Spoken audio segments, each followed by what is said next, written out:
I think I might have sent you this video. I would love for you to react to it here. Let me see. Let me take a look here. When the current dream team, if you will, the men's Olympics team was getting ready to go to Paris.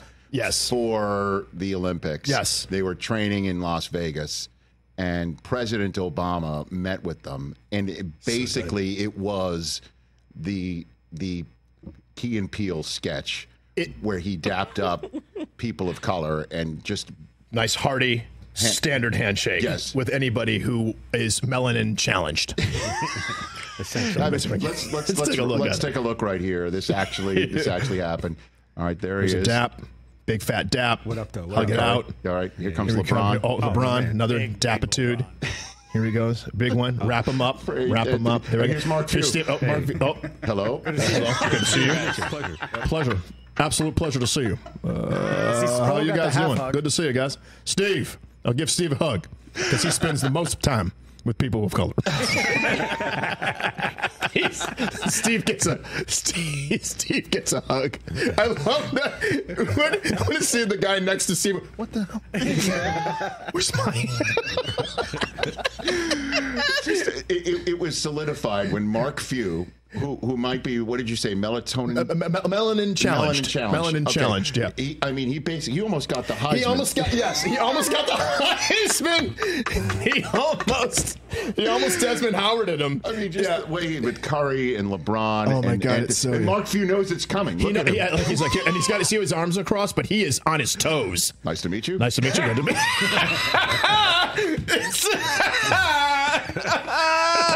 I love these little. But then Steve gets the hug, and Mark's like, "Wait a minute, I'm going to go over here and talk for a minute. You guys are going to be great in Paris." When we did that sketch, yes, it was because he had gone. I think he was in Oklahoma City. So the sketch was based on an earlier piece of footage where he. It was KD. He was dapping up KD, and I think Westbrook was still on that team, and then shook the coach's hands. And so we wanted to just do it at a political rally. So it was based off of a basketball team? It was based off of it. So this is actually the second time that's been recorded. The first time, so somebody in our staff showed the video and said, "We've got to do something on this." We're like, "Bro, write it up."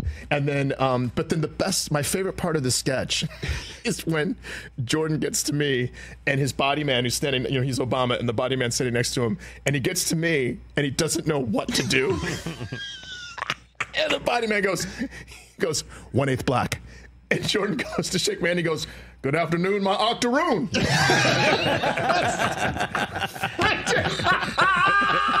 Ridiculous. It was so good. It was such a good piece of heightening. Oh my God. Oh my God. Yeah, it was a great. And then and of course it resurfaced because of what Obama did. Yeah, it was great. It was, but I had no idea the original sketch was based on a similar incident. With the Oklahoma City Thunder. Yep. Oh my God! I had no idea about that. Where did the angry interpreter come from? That was from our pilot. I think we did that in the pilot. When we were developing the show and trying to figure out things, we're like, okay, we have to do some kind of take on Obama, frankly, because we wouldn't have this job. I don't think we would have gotten the show if Obama hadn't been elected the president. You think so, really? I really do. I really believe that the way that he captured the American imagination was part of what pushed us into that opportunity. Right. So part of it was homage to him. Part of it was because we admired him. Part of it was because he was part of the social fabric of our nation. Yeah. We wanted to figure something out. And I can't remember what his name was, the senator. It was because when Obama was giving the State of the Union and he made a comment, and remember in the chamber, somebody went, "You lie!" Right. What was that guy's name? Chris is looking it up. I can't remember his name, which would never have been uttered to any other president, and we know why. And I remember Obama just he kind of just made a small gesture, just lifted his finger, and we both went, "What a dilemma."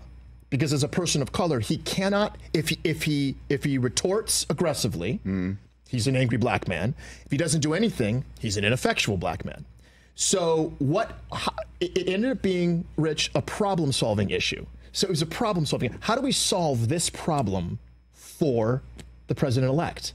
And Jordan was like, hey, and you could see his eyes lit up. And he went, remember in SNL when Chevy Chase would do Weekend Update, and he'd say, and now a message, our next message will be sponsored by the Society for the Deaf. And in the small corner, there was a picture of Garrett Morris, and he said, remember screaming, Generalissimo Francisco Franco is still, and he goes, is still dead, still dead.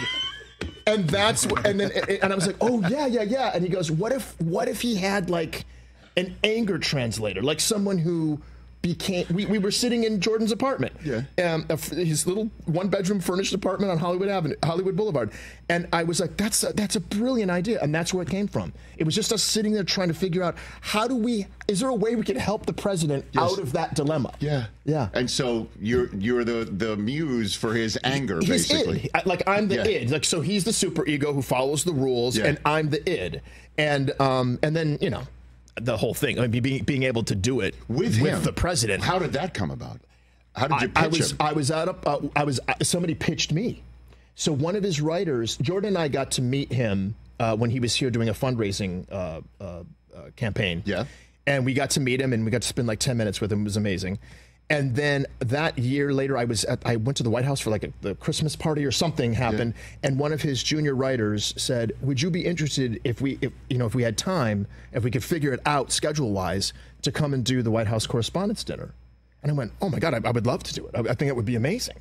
And they called my people, and we worked it all out. And I remember I flew to Washington D.C. Yes, and I was in the West Wing. And there was a room set up with a podium, and I'm standing there in the room, and I'm looking around the room, and I'm like, where am I? This is crazy.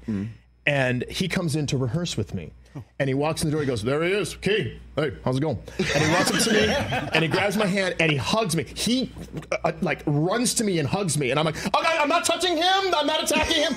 No red dots, please. I'm not." He came to me. I just got really nervous because I was, now I'm touching him, And we rehearsed the piece.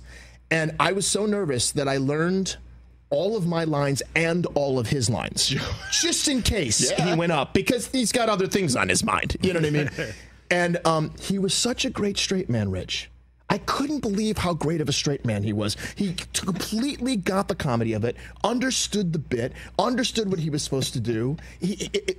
Like very often an amateur actor, when you read a line and then another person's supposed to interrupt you, what we try to teach people in acting is that you keep saying something, keep talking until the other person, don't stop talking. Don't just say, and anyway, I thought. You don't do that. You have to go, and anyway, I thought if we went and then let the person interrupt you. He knew to do that, like intrinsically. It was fantastic. He was so good. He was so good. It was surreal because I was like, a fake character that we had created had come to life. You know what I mean? Like I was literally with him, like literally doing it for him. It was amazing. It all started in a West Hollywood apartment. An apartment in West Hollywood on Hollywood Boulevard. Yeah, fantastic. It was great with the ants. I remember ants. There were just ants in Jordan's kitchen, which is apropos of nothing. It's just I remember I was just like, we're gonna call an exterminator, man. Maybe we should go out. You know what? Don't cook for me. You and I should go out to lunch. Let's go out to lunch. Oh my God, Keegan-Michael Key here on the Rich Eisen Show. Catch the Rich Eisen Show every single day on the Roku channel, 12 to 3 Eastern, for free.